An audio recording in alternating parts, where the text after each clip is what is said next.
สบายดีทุกคนแปลกๆเนาะมื้อนี้6 โมงแล้วเนาะยังบ่แจ้งอยู่เลยยังเป็นมืดๆครึ้มๆอยู่เนาะทุกคนบ้านไผก็คือเป็นบ่บ้านข้อยน่ะยังมืดอยู่ปกติข้อยลุกปิ้งไก่เนาะแต่ละเช้านะ6 โมงน่ะแดดจนออกส่องทั่วบ้านหนึงแล้วเนาะแต่มื้อนี้เนาะยังมืดอยู่แปลกเนาะ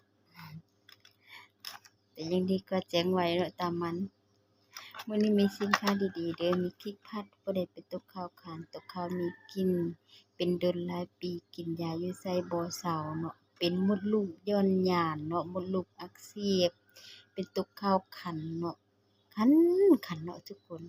คันได้ย่างก็ซี้ไปซี้มาจนว่ากกค้าจนออกฮ้อนพู้นแหละแต่อันนี้ได้เนาะคันข้างในน่ะเฮาบ่สามารถเอามือเข้าไปคูนได้เนาะ เพราะฉะนั้นแล้วเราต้องมากินพริกผัดตัวนี้เด้อผู้ใดอยู่กำบ่ได้เนาะแบบว่ามีลูกแล้วเนาะได้ลูกออกมาแล้วเนาะบ่ได้อยู่ไผเนาะเป็นน้ำข้าวปลาแนะนำให้กินพริกผัดตัวนี้เลยเด้อเพราะว่าเรากินเข้าไปแล้วมันสิเฮ็ดให้มดลูกของเรากระชับเหี่ยวแห้งเข้าไปเนาะแล้วก็เฮ็ดให้บ่เป็นน้ำข้าวปลาเมื่อก่อนข้อยเป็นมดลูกย้อนหย่านโอ้ยทุกคนเจ็บขนาดเจ็บหนักเจ็บหน่วงเจ็บแรงย่างไกลก็บ่ได้ย่างไปน้อยเดียวก็ได้นั่งโยะไปเนาะ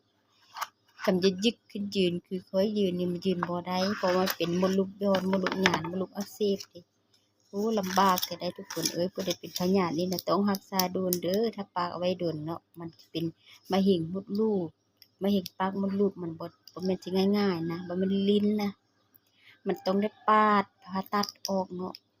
หลังจากเราผ่าตัดออกไปแล้วเนาะ ผัวเราสิอยู่บ่นำเราเนาะเพราะว่ามดลูกเราก็ยุบออกเบิดเลยเพราะฉะนั้นเราต้องมาดูแลสุขภาพเนาะดูแล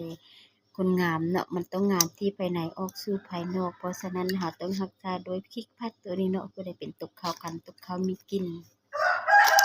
มีอยู่3แคปซูลเด้อทุกคนกินก่อนอาหารตอนเช้าผู้ใดเป็นตกขาวคันแบบจนออกเขียวนะแนะนำให้กิน2 เม็ดเนาะ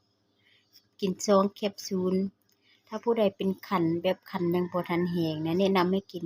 วันวันละเม็ดแบบกินก่อนอาหารตอนเช้าเด้อเฉพาะข้อยกินทุกวันเนาะแต่ว่าตกข้าวคันก็ดีแหละแต่ว่ากินบำรุงผิวพรรณให้มันผ่องใสเนาะหน้าเป็นสิวเป็นฟ้ามันก็เซาเนาะเมื่อก่อนโอ้ยเป็นหน้าเป็นสิวเป็นฟ้าใส่หยังก็บ่เซาแต่ตอนนี้ได้หน้ากลับคืนแล้วเห็นบ่สีฟ้าก็บ่มีจางลงทันทีเลยเพราะฉะนั้นแล้วต้องมาดูแลด้วยพริกผัดตัวนี้เนาะเมื่อก่อนอกก็บ่ฟูอกก็น้อยๆซ้ำเห็บซ้ำอยู่ดอกเห็บนี่แหละมันน้อยบ่ซ้ำขนมแม่โอ้ก็ตอนนี้เนาะได้กินตัวนี้ก็ไปเล่นอกก็ฟูรูก็ซับโอ้เฮ็ดให้ข้อยกินตลอดเนาะเพราะว่าเอาได้นมตึงเด้